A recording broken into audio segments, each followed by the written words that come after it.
नमस्कार दोस्तों, मैं हूं ध्रुव राठी और ये है महाभारत, एक ब्रांड न्यू पॉडकास्ट जो आपको सोचने पर मजबूर कर देगा। क्या आप अपने देश को जानते हैं? हर हफ्ते मैं लेकर आऊंगा एक सवाल इंडिया के बारे में और हम मिलकर उसका जवाब ढूंढेंगे और इन जवाबों से भारत को और बेहतर समझेंगे। ये एक Spotify ओरिजिनल पॉडकास्ट है in association with ATS studio. Welcome to Mahabharat. Bihar में एक्सट्रीम हीट वेव, मुजफ्फरपुर में कोल्ड वेव, कश्मीर में इंटरनेट शटडाउन, दिल्ली में एंटी CA प्रोटेस्ट, पंचकुला में गुरमीत राम रहीम सिंह की सेंटेंसिंग और कांगड़ा में कोविड-19 प्रिवेंशन। इन सारे इंसिडेंट्स में दोस्तों एक चीज कॉमन है और वो एक चीज है एक लीगल प्रोविजन जिसका नाम है सेक्शन 144।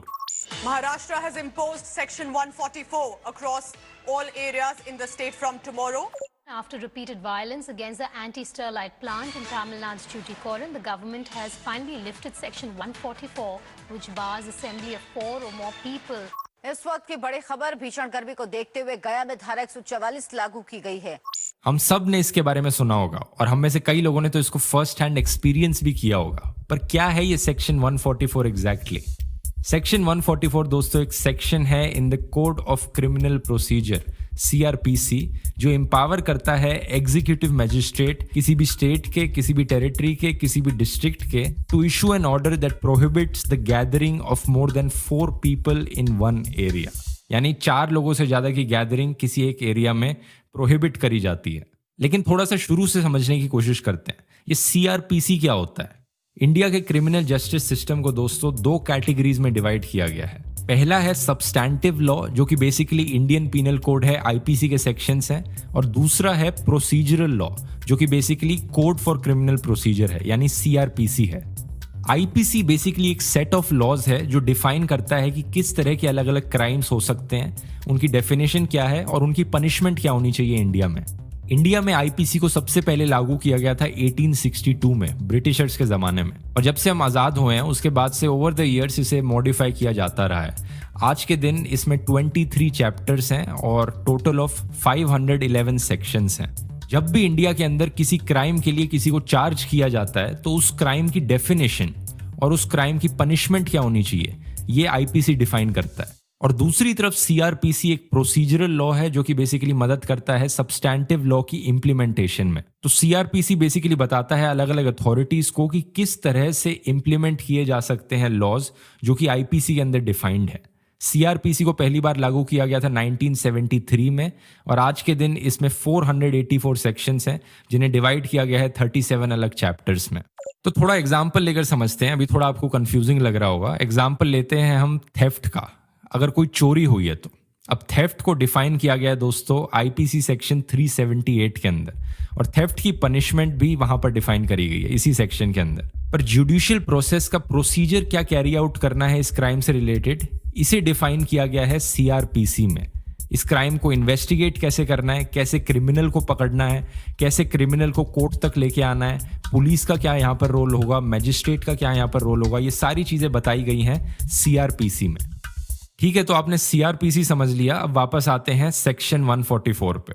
मैंने आपको बताया सेक्शन 144 एम्पावर करता है एग्जीक्यूटिव मैजिस्ट्रेट को ऑफ एनी स्टेट, डिस्ट्रिक्ट और territory to issue an order that prohibits the gathering of more than 4 people in one area. तो ये एग्जीक्यूटिव मैजिस्ट्रेट कौन है? एग्जीक्यूटिव मैजिस्ट्रेट बेसिकली एक ऑफिसर है दोस्तों जो अपॉइंट किया जाता है हर डिस्ट्रिक्ट में, हर मेट्रोपॉलिटन एरिया में इंडिया के अंदर अंडर द CRPC। ये ऑफिसर्स किसी का ट्रायल नहीं ले सकते, किसी एक्यूज्ड का कोई वर्डिक्ट नहीं पास ऑन कर सकते। लेकिन जो इंपॉर्टेंट है हमें समझना वो ये है कि सेक्शन 144 के तहत एग्जीक्यूटिव मैजिस्ट्रेट्स ऑर्डर पास कर सकते हैं टू रिस्ट्रेन और prevent people from committing a particular act और prevent people from entering an area.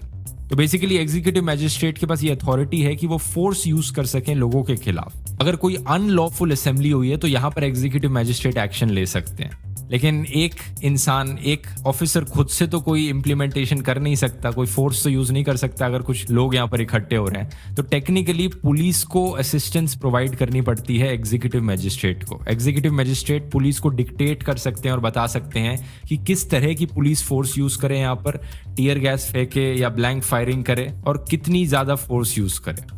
Executive magistrates दोस्तों आर्म्ड फोर्सेस से भी असिस्टेंस ले सकते हैं, जैसे कि हमारी सीआरपीएफ जवान हो गए, अगर किसी दंगे को रुकवाना है तो। News for the residents of Noida, Greater Noida. Section 144 extended in Gautam Budh Nagar till 30th April. Mumbai is on red alert as it braces for its first ever cyclone in 129 years. Section 144 has been imposed in all beaches and parks to restrict movement of people. तो अगला सवाल यहाँ पर ये उठता है कि section 144 को इम्पोज कब किया जाता है। सेक्शन 144 को दोस्तों तब इम्पोज किया जाता है जब अर्जेंट केसेस ऑफ न्यूसेंस होते हैं, अव्यवस्था हिंदी में कहें तो, या फिर एक ऐसे इवेंट को अवॉइड करने के लिए जो किसी की जान के लिए या किसी की प्रॉपर्टी के लिए खतरा बन सकता है। इसका सबसे कॉमन एग्जांपल होगा जब भी आप किसी पॉलिटिकल टेंशन के बारे में सुनते हैं, तब सेक्शन 144 इम्पोज किया जाता है ऐसी सिचुएशंस में जहां पर एक दंगा होने के चांसेस होते हैं, राइट ब्रेकआउट हो सकता है। ये किसी भी कंट्रोवर्शियल डिसीजन को लेकर हो सकता है, जैसे कि अभी रिसेंट अयोध्या का कोर्ट वर्डिक्ट आया था, या फिर जो अभी एनआरसी सीए लॉ पास किया गया था, या फिर एक ऐसे इवेंट में जहां पर मैसिव आउटरीच हो रही हो लोगों की तरफ से, जैसे कि आरए फॉरेस्ट को जब काटा जा रहा था मेट्रो कंस्ट्रक्शन के लिए। रिसेंटली सेक्शन 144 को इम्पोज किया गया है कई शहरों में कोरोना वायरस के आउटब्रेक के बाद। इसके पीछे रीजन यही है कि वायरस को स्प्रेड होने से रोकना। तो अब एक सवाल यहाँ पर ये उठता है कि जब हम कहते हैं कि सेक्शन 144 को इम्पोज किया जा रहा है कहीं पर, इसका एग्जैक्टली मतलब क्या हुआ, इम्पोज करने में एग्जैक्टली होता क्या है। बेसिक रूल तो ये है कि 4 से ज्यादा लोगों की गैदरिंग अलाउड नहीं होती। दूसरा ये है कि किसी भी क्राउड की, पब्लिक की मूवमेंट नहीं हो सकती उस एरिया में, और एजुकेशन इंस्टीट्यूशंस को भी बंद रहना पड़ता है, जो कि स्कूल कॉलेजेस हो गए। और जैसा मैंने आपको पहले बताया था, जब सेक्शन 144 इम्पोज किया जाता है तो एग्जीक्यूटिव मजिस्ट्रेट के पास पावर होती है किसी भी क्राउड को पनिश करने की with as much force as required. इस चीज को रेजिस्ट करना एक पनिशेबल ऑफेंस माना जाता है। इस सेक्शन के अंदर अथॉरिटीज को यह भी राइट दिया गया है कि वो इंटरनेट एक्सेस को ब्लॉक कर पाएं, फोन नेटवर्क्स को ब्लॉक कर पाएं। फॉर एग्जांपल जैसे अभी जो सीए के अगेंस्ट प्रोटेस्ट हो रहे थे, तो इंटरनेट सर्विसेज को सस्पेंड कर दिया गया था डिस्ट्रिक्ट मैजिस्ट्रेट के द्वारा, संभाल उत्तर प्रदेश में, अंडर द सेक्शन 144। बेसिकली ये लॉ आपके कुछ फंडामेंटल राइट्स को रिस्ट्रिक्ट कर सकता है, और कुछ स्पेशल केसेस में अथॉरिटीज ऐसे भी ऑर्डर इशू कर सकते हैं कि किसी स्पेसिफिक लोगों की मूवमेंट को रिस्ट्रिक्ट करना या एक स्पेसिफिक इंडिविजुअल को रिस्ट्रिक्ट करना इस सेक्शन के अंडर। लेकिन इंटरेस्टिंग चीज ये है दोस्तों कि कोई भी ऑर्डर जो कि सेक्शन 144 के अंडर पास किया जाता है, उसे 2 महीने से ज्यादा के लिए इम्पोज नहीं किया जा सकता। अगर जरूरत पड़े तो स्टेट गवर्नमेंट इस 2 महीने की लिमिट को 6 महीने तक एक्सटेंड कर सकती है, लेकिन उससे ज्यादा एक्सटेंशन नहीं की जा सकती। और अगर आप सेक्शन 144 को वायलेट करेंगे तो इसमें 3 साल की जेल हो सकती है और कुछ फाइन भी हो सकता है। और क्योंकि ग्रुप में गैदर करना अलाउड नहीं है, तो अगर आप ग्रुप में गैदर कर रहे हैं तो हर एक मेंबर जो ग्रुप में गैदर किया है उसको रिस्पॉन्सिबल ठहराया जाएगा इस क्राइम के लिए। तो एक सवाल यहाँ पर आपके मन में आएगा कि ये जो सेक्शन 144 है, बड़ा सिमिलर साउंड करता है किसी कर्फ्यू से। तो क्या फर्क हुआ कर्फ्यू में और सेक्शन 144 में? ये दोनों दोस्तों 2 सेपरेट ऑर्डर्स हैं। हालांकि दोनों को मजिस्ट्रेट के द्वारा इशू किया जाता है, लेकिन इनकी कंडीशंस डिफरेंट हैं। सेक्शन 144 रिस्ट्रिक्ट करता है पब्लिक गैदरिंग को, लेकिन बैन नहीं करता उसे। दूसरी तरफ कर्फ्यू ऑलमोस्ट हर तरह की पब्लिक एक्टिविटी को प्रोहिबिट करता है, बैन करता है, और कर्फ्यू को इनडेफिनिट एक्सटेंड किया जा सकता है। और सबसे इंपॉर्टेंट डिफरेंस, अगर आपको कर्फ्यू के दौरान अपने घर से बाहर निकलना है, कुछ मूवमेंट करनी है, तो आपको पुलिस की परमिशन चाहिए होगी। वो इजाजत नहीं दे रहे, कह रहे दफा 144 है, हमें गिरफ्तार करेंगे। हम बोला करिए, लेकिन हम आएंगे, हमारे लोग को आने दो, हम यहाँ पर हमारी विरोध प्रदर्शन करेंगे। ये थे सीपीआईएम के लीडर श्री सीताराम येचुरी बात करते हुए ब्लूमबर्ग क्विंट से सीएए एनआरसी प्रोटेस्ट के दौरान। सेक्शन 144 के बारे में रिसर्च करेंगे तो आपको एक चीज बड़ी क्लियर दिखेगी कि इसे बहुत ज्यादा बार इंडिया में इम्पोज किया जाता है। मार्च 11 को इस साल होम मिनिस्ट्री ने कंफर्म किया था कि सेक्शन 144 को पिछले 3 सालों में सिर्फ दिल्ली के अंदर 276 टाइम्स इम्पोज किया गया है। जरा सोचकर देखिए ये कितना बड़ा नंबर है। सिर्फ एक टेरिटरी में इंडिया की सेक्शन 144 को आप ऑलमोस्ट हर हफ्ते 2 बारी इम्पोज कर रहे हो पिछले 3 सालों से। और अब आप सोच सकते हो ये नंबर कितना बड़ा होगा पूरे देश के लिए। इनफैक्ट क्योंकि ये लोकली इंप्लीमेंट किया जाता है अपनी टेरिटरी में, तो कोई एक्यूरेट काउंट नहीं है हमारे पास कि कितनी बारी सेक्शन 144 को इम्पोज किया गया है पूरे देश भर में। तो एक फंडामेंटल क्वेश्चन आपके दिमाग में उठेगा, क्या सेक्शन 144 अच्छी चीज है या बुरी चीज है? मुझे लगता है दोस्तों इसका कोई सिंपल आंसर नहीं है। पहले हम इसके पॉजिटिव पॉइंट्स की बात करते हैं। डेफिनेटली ऐसे केसेस हुए हैं जहां पर सेक्शन 144 को इम्पोज करने से पॉजिटिव रिजल्ट आया, लोगों की जान बची, प्रॉपर्टी बची। फॉर एग्जांपल जून 2019 में जब सेक्शन 144 को इम्पोज किया गया था गया बिहार में, 184 लोग हीट वेव की वजह से मारे गए थे। उस समय लोगों को अपने घर से बाहर नहीं निकलने दिया गया सुबह के 11 बजे से लेकर शाम के 4 बजे तक, और इससे कई लोगों की जानें बची। और कुछ रीसेंट एग्जांपल्स की अगर हम बात करें तो ऐसे कई डिस्ट्रिक्ट्स हैं, शहर हैं इंडिया में जहां पर सेक्शन 144 को इम्पोज किया गया है क्राउड्स को प्रिवेंट करने के लिए, ताकि कोरोना वायरस ना फैले। और ये भी एक जगह है दोस्तों जहां पर ये इफेक्टिवली काम करा है। सुनिए जरा विश्वजीत राणे को, health and industry minister of Goa, Rajdeep Sardesai के साथ बात करते हुए कि सेक्शन 144 को इम्पोज करना क्यों जरूरी है कोरोना वायरस के स्प्रेड को रोकने के लिए गोवा में। I just spoke to the Chief Minister. We have said that we'll take a review once the guidelines come from the center on 13. But personally, if you ask me, I have told the Chief Minister, Section 1, even if there's no lockdown, movement should be restricted. Section 144 should be in place.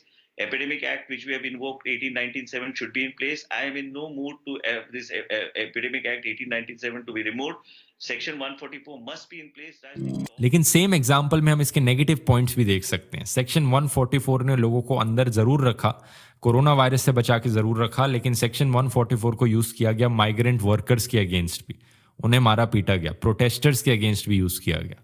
और ये issues यहाँ पर खत्म नहीं होते हैं। Section 144 को जिस चीज के लिए बनाया गया है उससे कहीं ज्यादा अलग अलग चीजों के लिए इसे यूज किया जा रहा है, जो कि इसका ओरिजिनल पर्पस नहीं है। कोटा राजस्थान में करीब 1 लाख से ज्यादा लोग सेक्शन 144 के अंदर रह रहे हैं करीब 27 सालों से, 27 ईयर्स से। और इन 1 लाख लोगों में से कई लोग माइनॉरिटी कम्युनिटीज को बिलोंग करते हैं। इसे इम्पोज किया गया था 1989 के कम्युनल वायलेंस में, लेकिन वहां रहने वाले लोग क्लेम करते हैं कि कोई भी ऐसा ऑफिशियल ऑर्डर नहीं आया जिसने कहा हो कि कर्फ्यू को हटाया जा रहा है। बस आखिरी ऑर्डर डिस्ट्रिक्ट कलेक्टर की तरफ से था जिसमें कहा गया था कि सेक्शन 144 की इम्प्लीमेंटेशन को एक्सटेंड किया जा रहा है टिल द नेक्स्ट ऑर्डर, लेकिन वो नेक्स्ट ऑर्डर कभी आया ही नहीं। वहां रहने वाले लोगों की सिचुएशन इतनी खराब है दोस्तों कि लोकल लोग कहते हैं कि बैंक्स लोन्स तक नहीं देते हैं लोगों को, ऑफिशियल्स कंप्लेन्स को इग्नोर कर देते हैं क्योंकि वो सिर्फ इन एरिया से बिलोंग करते हैं जहां पर ये सेक्शन 144 लगा हुआ है 27 सालों से।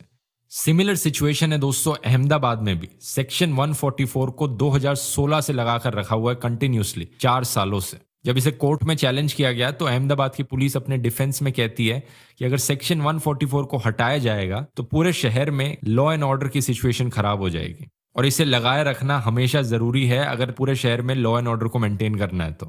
Over 5 months after Article 370 was abrogated and internet services shut down in Jammu and Kashmir, the Supreme Court ruled on a bunch of petitions against the restrictions.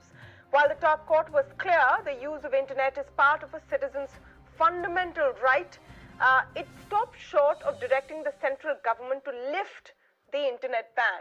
2016 में United Nations human rights council UNHRC ने एक resolution pass करी जिसमें declare किया गया कि internet access एक basic human right है। रिसेंटली एक केरला हाई कोर्ट में भी केस हुआ था जहां पर डिक्लेयर किया गया था कि right to access the internet हमारे फंडामेंटल राइट्स में से आता है, और सुप्रीम कोर्ट की भी यही राय है।